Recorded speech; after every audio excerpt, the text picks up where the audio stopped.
Latest incident further highlighting that something needs to be done to protect the animals as well as people. Joe Tidy, Sky News. Well, that really is shocking, and you would have hoped that there was another outcome to that than what actually happened. And you just say, why couldn't they have used a tranquiliser? They had plenty of time. That bear was running around the shopping centre for a good while, so you think they'd have been able to...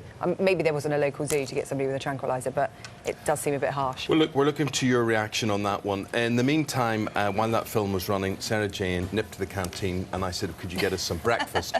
Not my idea of breakfast. I know, I didn't have enough time to wait for toast to be made or... sausage, eggs, No, didn't have any time for that, just the healthy stuff. Okay. I'll just turn it around so we can't see the pain au chocolat. OK.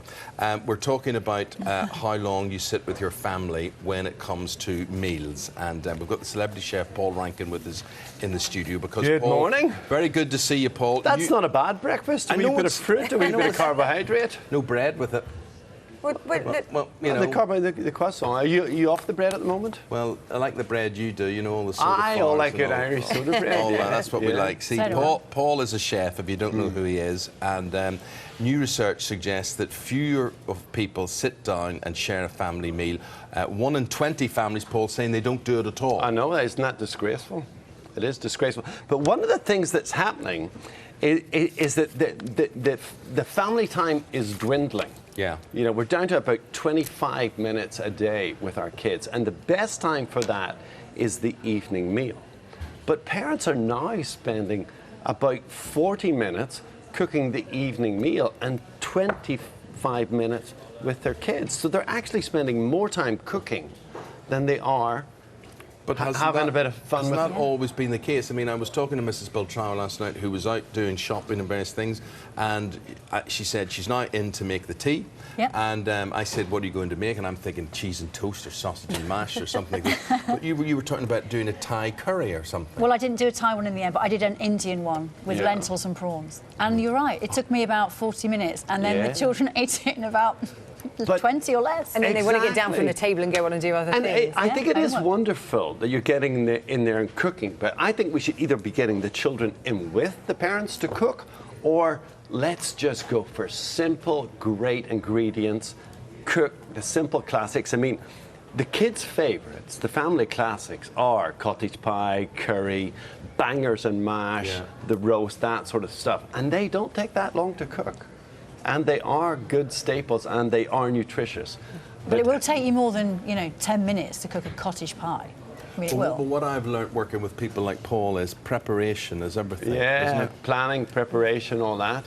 I mean, I guess you're right. I mean, once you get the sort of base thing, base meat on, you put the lid on it, and then you go check the kids' homework, you get the spuds ticking over bish. But, you're talking total cooking time, maybe 15 minutes to make a cottage pie.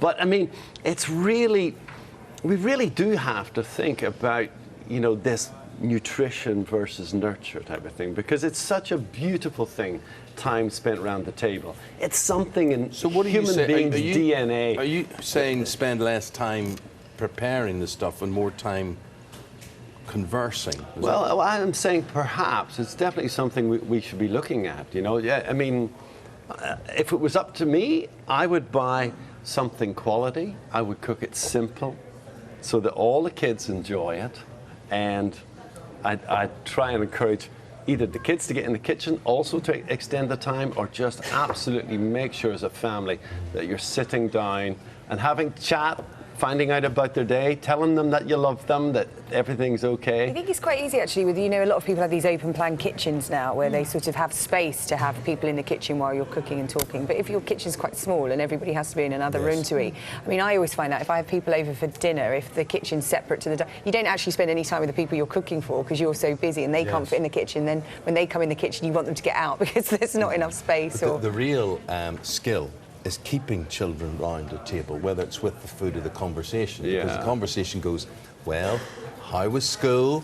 And they go, all right, fine.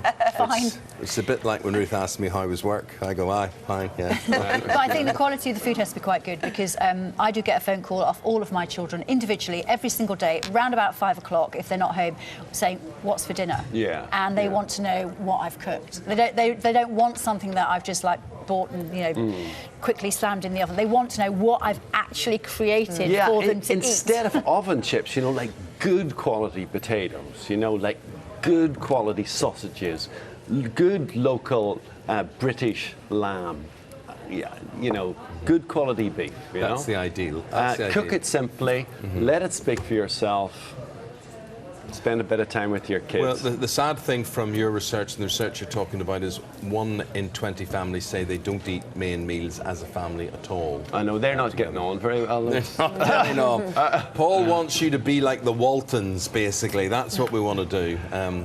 Do that, everybody right. Well, you know, the Waltons used to bring my family all together because, you know, when I was wee, it was the one TV program that we all sat down. Yes. It was the one program we could get Mum out of the kitchen to sit down and we'd all watch the Waltons together, and it was great. And that's one of the good things about those great Saturday night family shows. Yes. Whether it's Strictly or X Factor, is they're shows that the family can watch Well, I always together. remember at the Waltons, 8 o'clock, Monday night, BBC 2. That was the time it was on. Modern Family comes back next Monday. Is that right? Yeah, we can all sit down and watch that. Okay. It's Modern the modern day Family. equivalent. The Modern Family needs to get together, says Yeah. celebrity chef Paul Rankin. Very good seeing you, Paul. Yeah, you too. Thank you very much, Steve. Thank you. After the break, still to come, this is what we've got.